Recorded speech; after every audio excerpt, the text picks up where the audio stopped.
मेरे प्यारे देशवासियों, नमस्कार।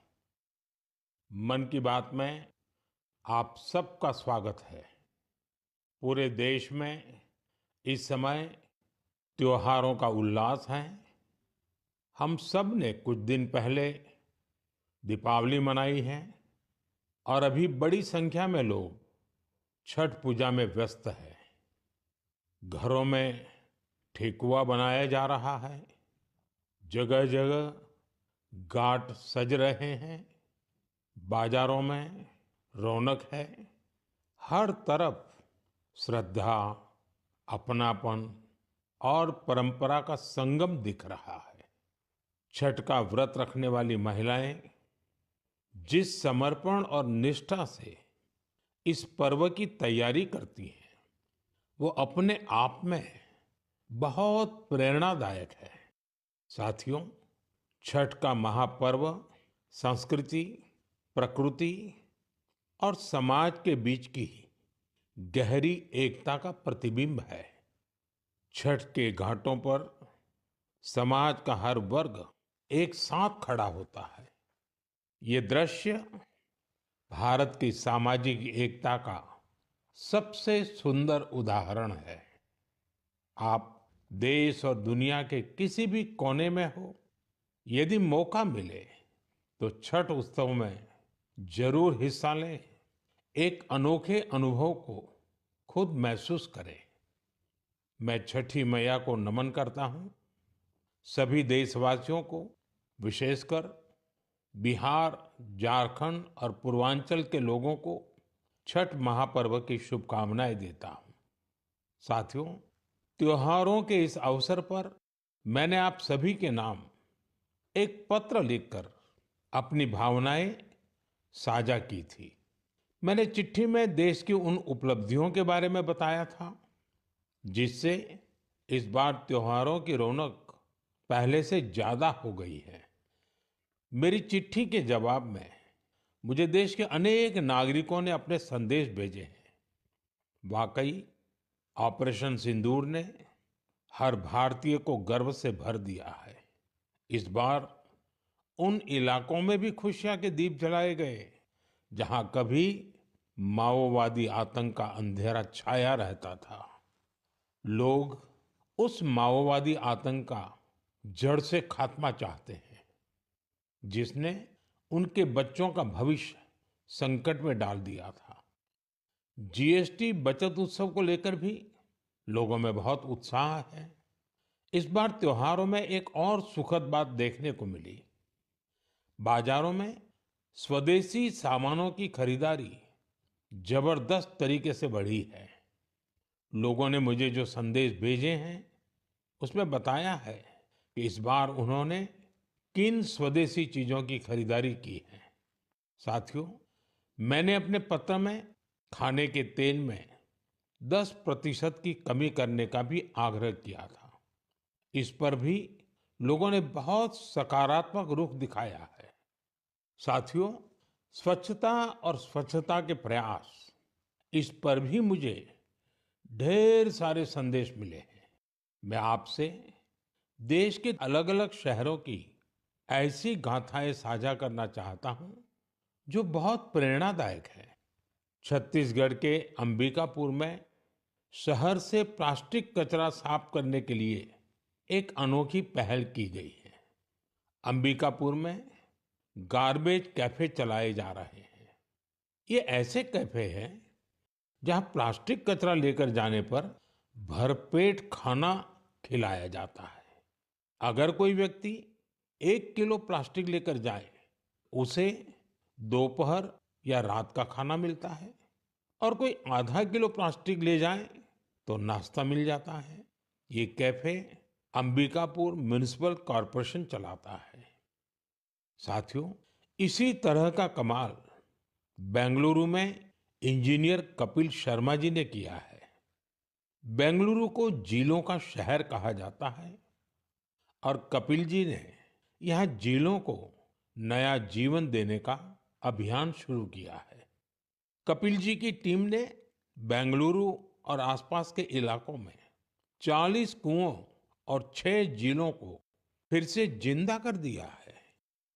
खास बात तो ये है कि उन्होंने अपने मिशन में कॉरपोरेट्स और स्थानीय लोगों को भी जोड़ा है। उनकी संस्था पेड़ लगाने के अभियान से भी जुड़ी है। साथियों, अंबिकापुर और बेंगलुरु ये प्रेरक उदाहरण बताते हैं कि जब ठान लिया जाए तो बदलाव भी आकर के ही रहता है। साथियों, बदलाव के एक और प्रयास का उदाहरण मैं आपसे साझा करना चाहता हूं।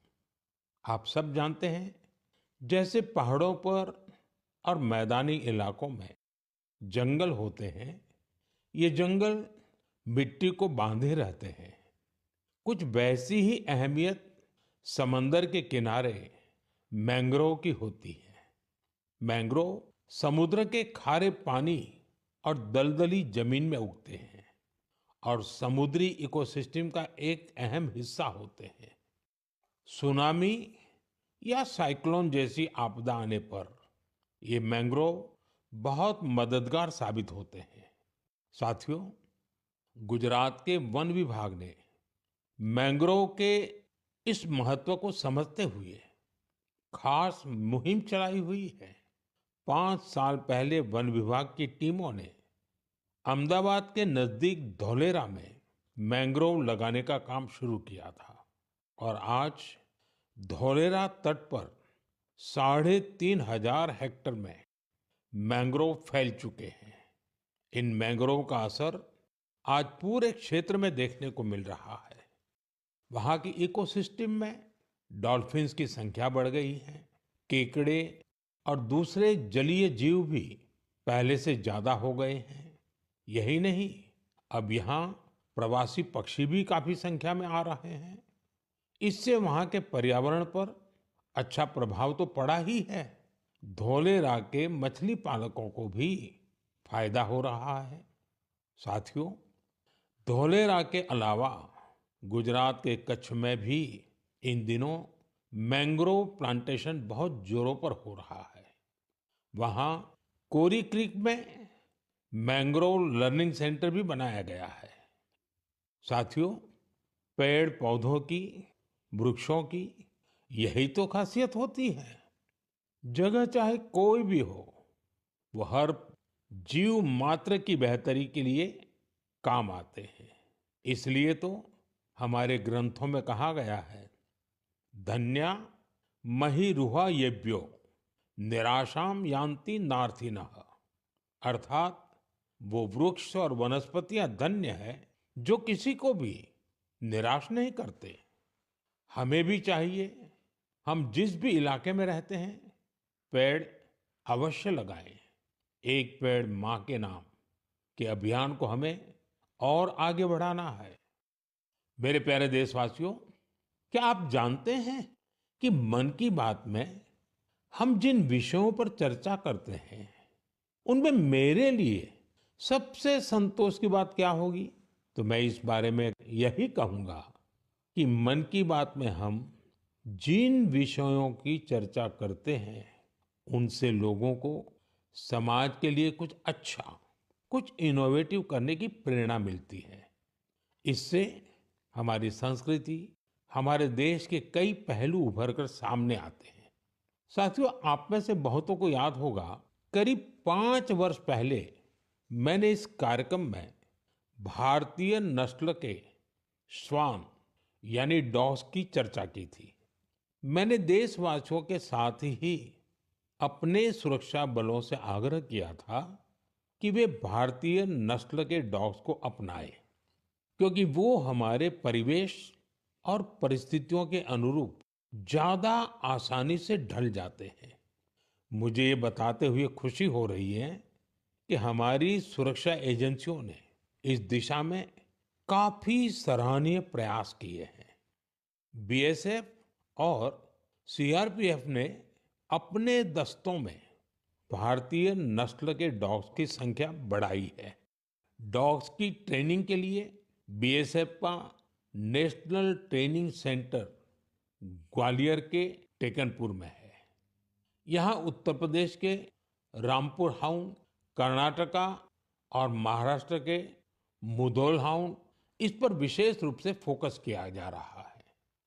इस सेंटर पर ट्रेनर्स टेक्नोलॉजी और इनोवेशन की मदद से श्वानों को बेहतर तरीके से ट्रेन कर रहे हैं। भारतीय नस्ल वाले डॉग्स के लिए ट्रेनिंग मैनुअल्स को फिर से लिखा गया है ताकि उनके यूनिक स्ट्रेंथ्स को सामने लाया जा सके। बेंगलुरु में सीआरपीएफ के dog breeding and training school में मॉन्ग्रेल्स, मुधोल हाउंड, कोम्बाई और पांडिकोना जैसे भारतीय श्वानों को ट्रेन किया जा रहा है। साथियों, पिछले वर्ष लखनऊ में all India police duty meet का आयोजन हुआ था। उस समय रिया नाम की श्वान ने लोगों का ध्यान अपनी ओर खींचा था। ये एक मुधोल हाउंड है जिसे बीएसएफ ने ट्रेन किया है। रिया ने यहाँ कई फॉरेन ब्रीड्स को पछाड़ते हुए पहला पुरस्कार जीता। साथियों, अब बीएसएफ ने अपने डॉग्स को विदेशी नामों के बजाय भारतीय नाम देने की परंपरा शुरू की है। हमारे यहाँ के देशी श्वान ने अद्भुत साहस भी दिखाया है। पिछले वर्ष छत्तीसगढ़ के माओवाद से प्रभावित रहे क्षेत्र में गश्त के दौरान सीआरपीएफ के एक देसी श्वान ने 8 किलोग्राम विस्फोटक का पता लगाया था। बीएसएफ और सीआरपीएफ ने इस दिशा में जो प्रयास किए हैं उसके लिए मैं उन्हें बधाई देता हूं।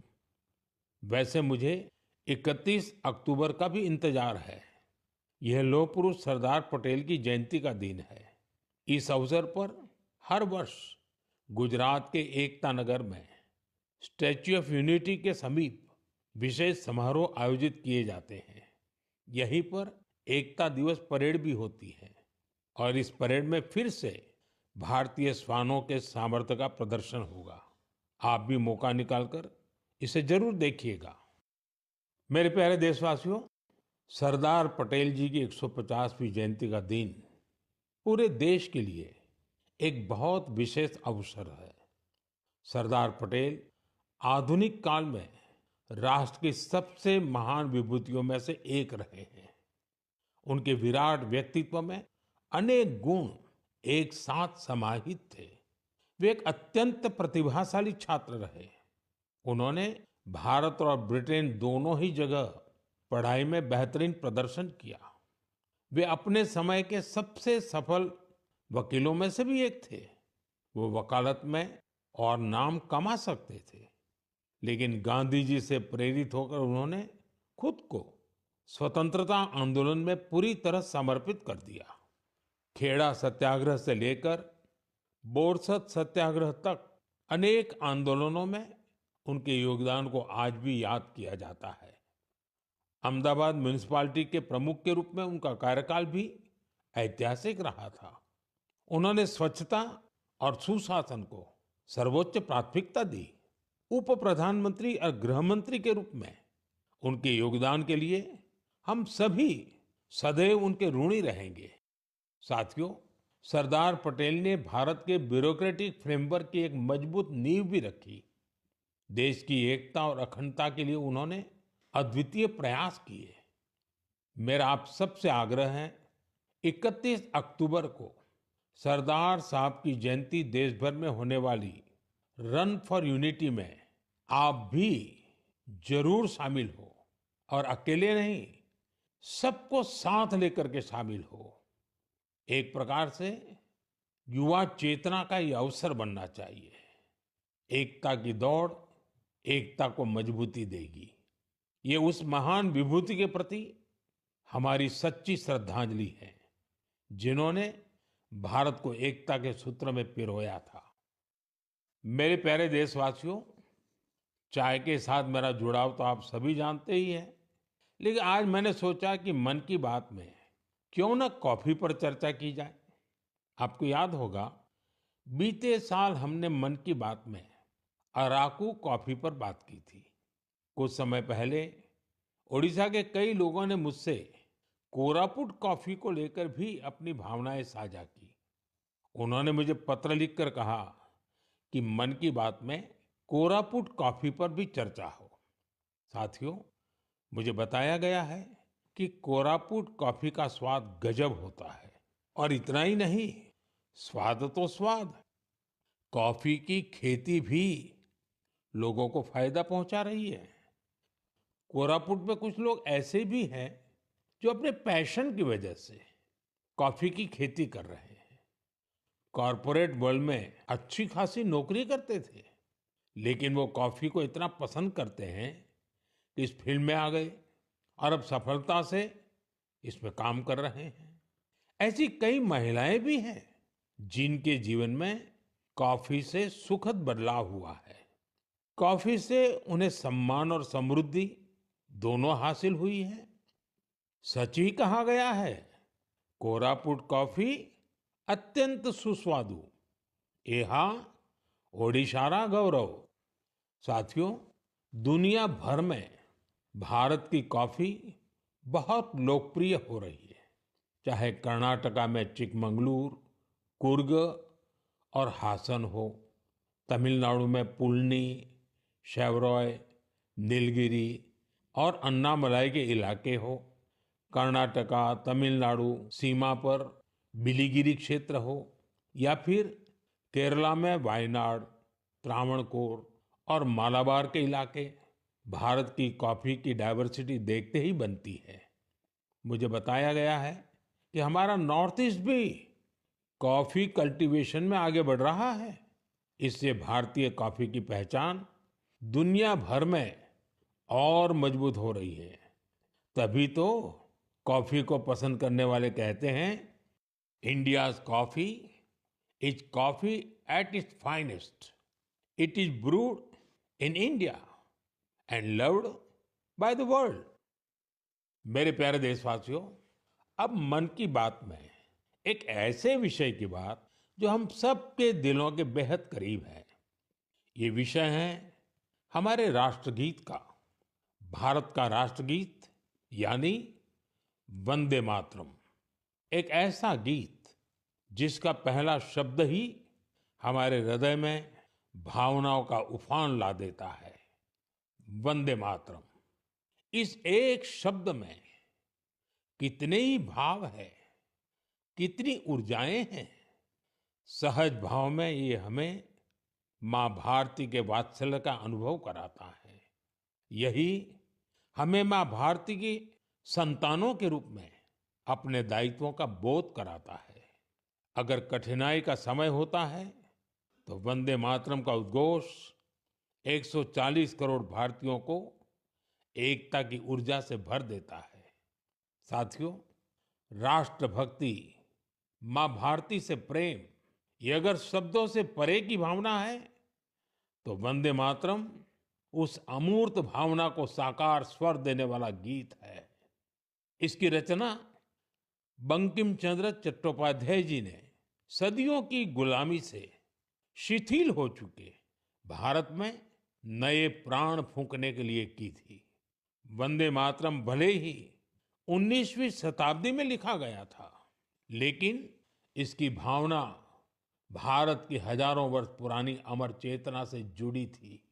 वेदों ने जिस भाव को माता भूमि पुत्रो अहम पृथिव्याः कहकर भारतीय सभ्यता की नींव रखी थी, बंकिम चंद्र जी ने वंदे मातरम लिखकर मातृभूमि और उसकी संतानों के उसी रिश्ते को भाव विश्व में एक मंत्र के रूप में बांध दिया था।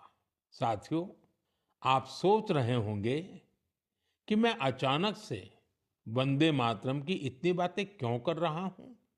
दरअसल कुछ ही दिनों बाद 7 नवंबर को हम वंदे मातरम के 150वें वर्ष के उत्सव में प्रवेश करने वाले हैं। 150 वर्ष पूर्व वंदे मातरम की रचना हुई थी और 1896 में गुरुदेव रविंद्रनाथ टैगोर ने पहली बार इसे गाया था। साथियों, वंदे मातरम के गान में करोड़ों देशवासियों ने हमेशा राष्ट्र प्रेम के अपार उफान को महसूस किया है। हमारी पीढ़ियों ने वंदे मातरम के शब्दों में भारत के एक जीवंत और भव्य स्वरूप के दर्शन किए हैं। सुजलाम सुफलाम मलयज शीतलाम शस्य श्यामलाम मातरम वंदे मातरम। हमें ऐसा ही भारत बनाना है। वंदे मातरम हमारे इन प्रयासों में हमेशा हमारी प्रेरणा बनेगा। इसलिए हमें वंदे मातरम के 150वें वर्ष को भी यादगार बनाना है। आने वाली पीढ़ी के लिए ये संस्कार सरिता को हमें आगे बढ़ाना है। आने वाले समय में वंदे मातरम से जुड़े कई कार्यक्रम होंगे, देश में कई आयोजन होंगे। मैं चाहूंगा हम सब देशवासी वंदे मातरम के गौरवगान के लिए स्वतः स्फूर्त भावना से भी प्रयास करें। आप मुझे अपने सुझाव हैशटैग वंदे मातरम 150 के साथ जरूर भेजिए। हैशटैग वंदे मातरम 150। मुझे आपके सुझावों का इंतजार रहेगा और हम सब इस अवसर को ऐतिहासिक बनाने के लिए काम करेंगे।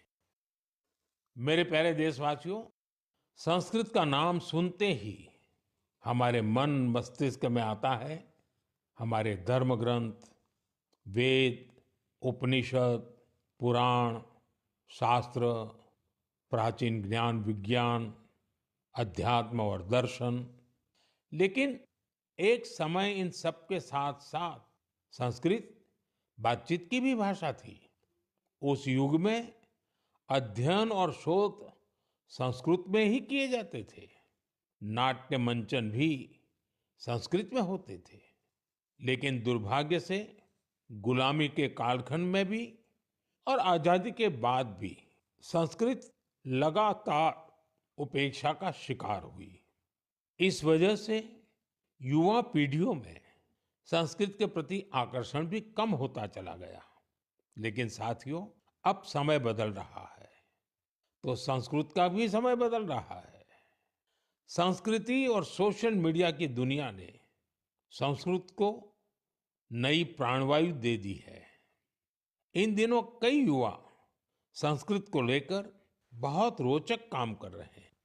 आप सोशल मीडिया पर जाएंगे तो आपको ऐसी कई रील्स दिखेगी जहां कई युवा संस्कृत में और संस्कृत के बारे में बात करते दिखाई देंगे। कई लोग तो अपने सोशल मीडिया चैनल के जरिए संस्कृत सिखाते भी हैं। ऐसे ही एक युवा कंटेंट क्रिएटर है भाई यश साळुंके। यश की खास बात यह है कि वो कंटेंट क्रिएटर भी है और क्रिकेटर भी हैं। संस्कृत में बात करते हुए क्रिकेट खेलने की उनकी रील लोगों ने खूब पसंद की है। आप सुनिए। पश्यतु अहं कथं क्रीडामि। देवराजसेव्यमानपावनाङ्घ्रिपङ्कजम् ज्ञानयज्ञसूत्रमिन्दुशेखरं कृपाकरम्। प्रातः नूतनं कन्दुकं गृह्णातु। नारदादियोगिवृन्दवन्दितं दिगम्बरम्। इमं कन्दुकं सावधानेन पश्य चषटकाय ताडय। काशिकापुराधिनाथकालभैरवं भजे, कालभैरवं भजे।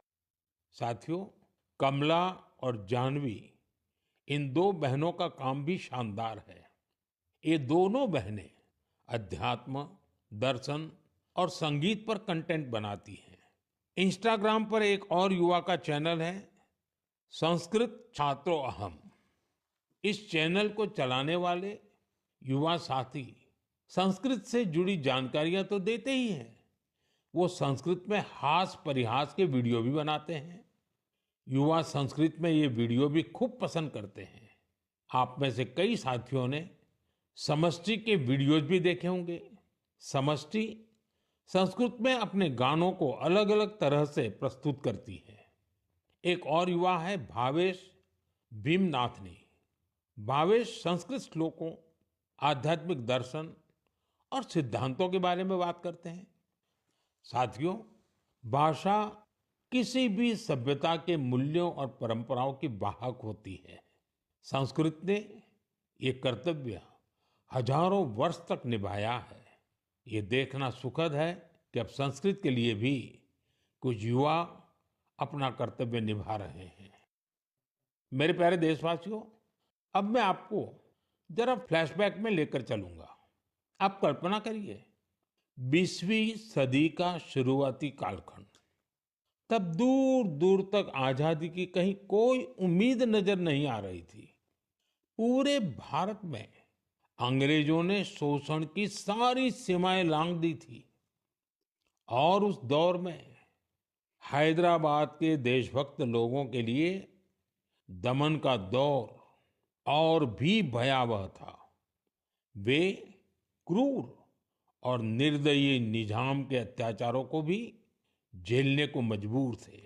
गरीबों, वंचितों और आदिवासी समुदायों पर तो अत्याचार की कोई सीमा ही नहीं थी। उनकी जमीनें छीन ली जाती थी, साथ ही भारी टैक्स भी लगाया जाता था। अगर वे इस अन्याय का विरोध करते तो उनके हाथ तक काट दिए जाते थे। साथियों, ऐसे कठिन समय में करीब 20 साल का एक नौजवान इस अन्याय के खिलाफ खड़ा हुआ था। आज एक खास वजह से मैं उस नौजवान की चर्चा कर रहा हूं। उसका नाम बताने से पहले मैं उसकी वीरता की बात आपको बताऊंगा।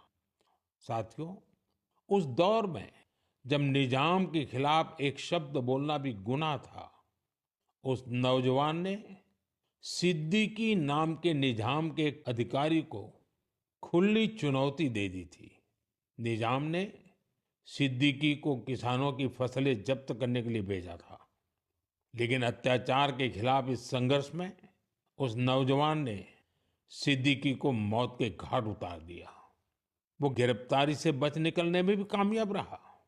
निजाम की अत्याचारी पुलिस से बचते हुए वो नौजवान वहां से सैकड़ों किलोमीटर दूर असम जा पहुंचा। साथियों, मैं जिस महान विभूति की चर्चा कर रहा हूं, उनका नाम है कोमरम भीम। अभी 22 अक्टूबर को ही उनकी जन्म जयंती मनाई है। कोमरम भीम की आयु बहुत लंबी नहीं रही। वो महज 40 वर्ष ही जीवित रहे, लेकिन अपने जीवन काल में उन्होंने अनगिनत लोगों, विशेषकर आदिवासी समाज के हृदय में अमिट छाप छोड़ी। उन्होंने निजाम के खिलाफ संघर्ष कर रहे लोगों में नई ताकत भरी। वे अपने रणनीतिक कौशल के लिए भी जाने जाते थे। निजाम की सत्ता के लिए वे बहुत बड़ी चुनौती बन गए थे। 1940 में निजाम के लोगों ने उनकी हत्या कर दी थी। युवाओं से मेरा आग्रह है कि वे उनके बारे में अधिक से अधिक जानने का प्रयास करें। कोमरम भीम की ना विनम्र निवाली आयन प्रजल हृदयालो एप्पटिकी नीलीची उंटारू। साथियों, अगले महीने की 15 तारीख को हम जनजातीय गौरव दिवस मनाएंगे। यह भगवान बिरसा मुंडा जी की जयंती का सुअवसर है। मैं भगवान बिरसा मुंडा जी को श्रद्धापूर्वक नमन करता हूं। देश की आजादी के लिए, आदिवासी समुदाय के अधिकारों के लिए उन्होंने जो काम किया वो अतुलनीय है। मेरे लिए ये सौभाग्य की बात है कि मुझे झारखंड में भगवान बिरसा मुंडा जी के गांव उलीहातू जाने का अवसर मिला था। मैंने वहां की माटी को माथे पर लगाकर प्रणाम किया था। भगवान बिरसा मुंडा जी और कोमाराम भीम जी की तरह ही हमारे आदिवासी समुदायों में कई और विभूतियां हुई हैं। मेरा आग्रह है कि आप उनके बारे में अवश्य पढ़ें। मेरे प्यारे देशवासियों, मन की बात के लिए मुझे आपके भेजे हुए ढेरों संदेश मिलते हैं। कई लोग इन संदेशों में अपने आसपास के प्रतिभाशाली लोगों के बारे में चर्चा करते हैं। मुझे पढ़कर बहुत खुशी होती है कि हमारे छोटे शहरों कस्बों, गांवों में भी इनोवेटिव आइडियाज पर काम हो रहे हैं। अगर आप ऐसे व्यक्ति या समूहों को जानते हैं जो सेवा की भावना से समाज को बदलने में जुटे हैं, तो मुझे जरूर बताइए। मुझे आपके संदेशों का हमेशा की तरह इंतजार रहेगा। अगले महीने हम मन की बात के एक और एपिसोड में मिलेंगे, कुछ नए विषयों के साथ मिलेंगे। तब तक के लिए मैं विदाई लेता हूं। आप सबका बहुत बहुत धन्यवाद। नमस्कार।